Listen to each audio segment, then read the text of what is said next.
What's up the Chels? Welcome back to CBC. Welcome back to Chelsea Bola Channel. How are you guys? I hope all of you doing well today. Jumpa lagi di episode ke-135. Kemarin kita sudah membahas terkait Chelsea yang sedang tidak berada di dalam perburuan juara dan juga update news seputar injured player dan seputar performance the beast dari Enzo Fernandez.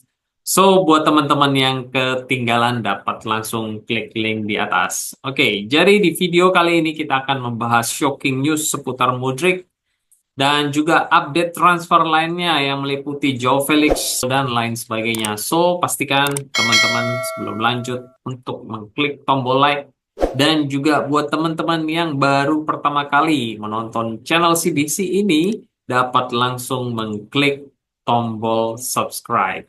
Oke, without further ado, let's get started. Mikhailo Mudryk. Ya, di samping dia ini sudah absen selama 3 kali atau 4 kali beruntun ya, baik di Conference League maupun di Premier League, di bench pun dia ini tidak ada ya, sehingga banyak publik itu yang bertanya-tanya, kira-kira absennya dia ini karena sakit apa ya? Dan ternyata, what have you done, Misha? What have you done? Dikutip dari Soria London SK, menurut laporan Mikhailo Mudryk dinyatakan positif dalam tes doping.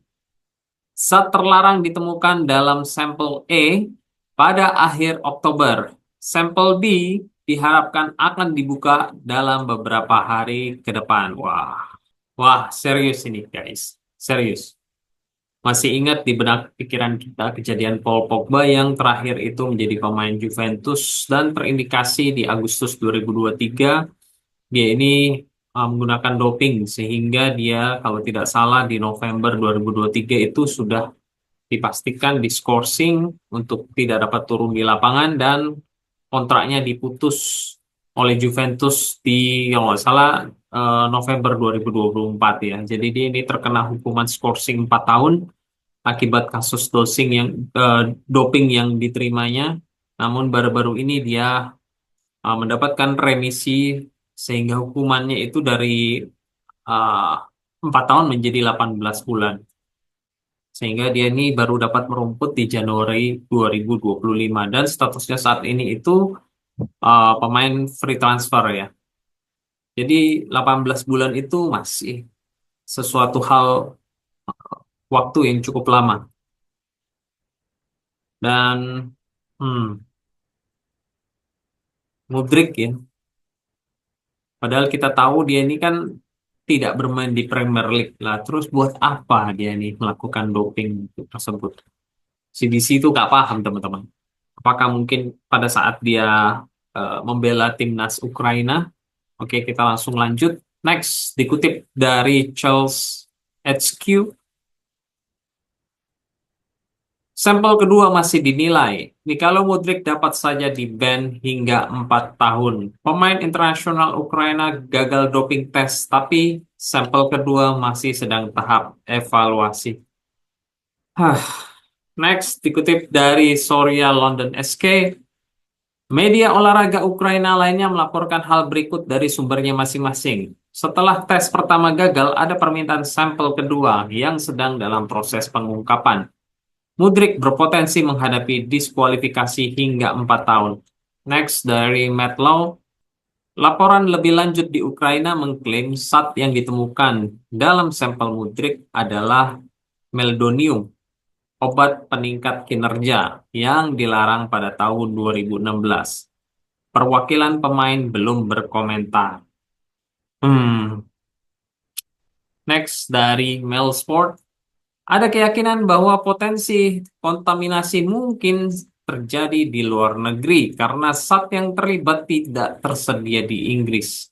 Mikhailo Mudryk dianggap mau bekerja sama dan Chelsea mendukung penjelasannya. Oke, makin panjang ya.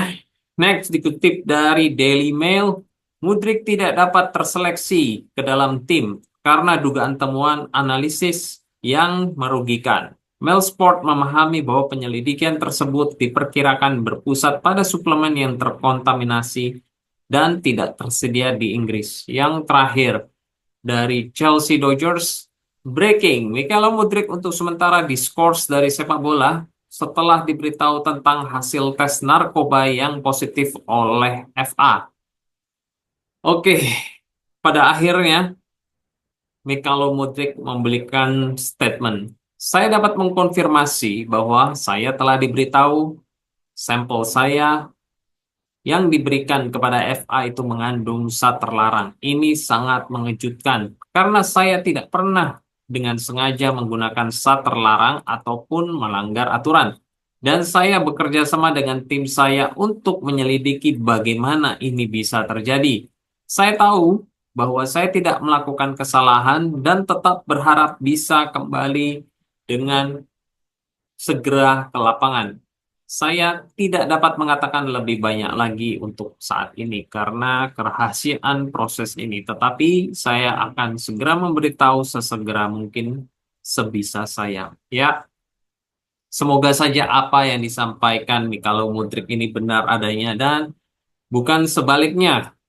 Karena kita ingat kita ini memegang asas praduga tak bersalah ya teman-teman. Namun, mesti kita ketahui bahwa kecil kemungkinan hasil sampel kedua itu akan membalikkan keadaan dari hasil sampel yang pertama. Ya, kita berharap yang terbaik saja untuk Mudryk. All the best ya. Semoga saja hasilnya ini negatif. CBC akan kembali memberikan update buat teman-teman semua terkait hal ini. Next, kita bergeser ke teammates-nya yang juga jarang tampil di Premier League. Dikutip dari Vicha Chestnut, Benfica memperhatikan situasi Joe Felix di Chelsea yang sudah mempelajari alternatif untuk masa depan tanpa penyerang Portugal itu. Next, Chelsea mulai mempertanyakan investasi mereka dalam Joe Felix dan sudah mempertimbangkan penjualan di jendela bursa transfer Januari nanti untuk kemudian akan berinvestasi kembali dalam opsi yang lebih konsisten. Ya,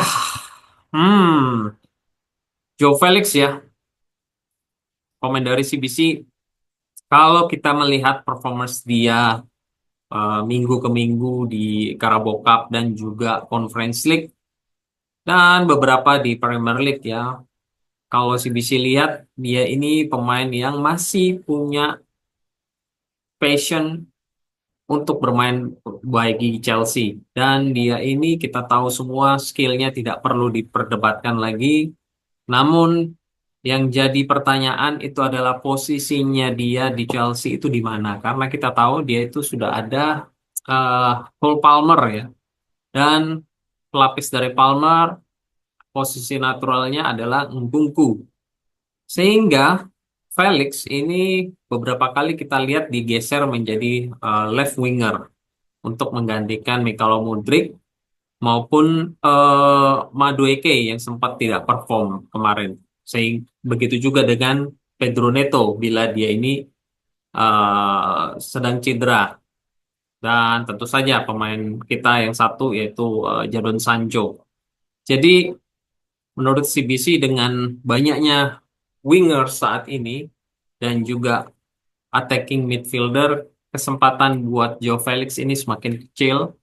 Tapi melihat tadi kondisinya yang kita sebutkan di awal, Modric itu sudah mengalami musibah. Jadi kemungkinannya kita masih membutuhkan Joe Felix untuk paling tidak 1 sampai 2 musim ke depan daripada kita membeli lagi pemain yang baru dan membutuhkan waktu lagi untuk beradaptasi. Nah, pertanyaannya itu adalah tadi disebutkan untuk berinvestasi ke pemain yang lain. Nah, itu kemana? Next, dikutip dari Burgers PJ, Chelsea tertarik dengan talenta terbaik PAOK Saloniki, yaitu Stefanos Tisma, yang baru berusia 18 tahun. Dia juga masuk dalam shortlist dari Aston Villa dan Newcastle. Simas dipinjamkan ke FC Nuremberg yang memiliki opsi beli sekitar 18 juta euro. Ya, dan ingat kita masih punya pemain-pemain pinjaman di luar sana seperti Sterling ya. Itu kan nanti akan kembali bila tidak jadi dibeli oleh Arsenal. Oke, next kita kembali mendapat kabar buruk dari pemain yang diincar oleh Chelsea dikutip dari Fabrizio Romano. Thomas Araujo menandatangani kontrak baru di Benfica hingga Juni 2029, mencakup rilis clause senilai 80 juta euro. Chelsea dan PSG sama-sama mempertimbangkan Araujo di musim panas lalu. Crystal Palace mengirimkan 2 tawaran, tetapi Benfica tidak pernah ingin menjualnya.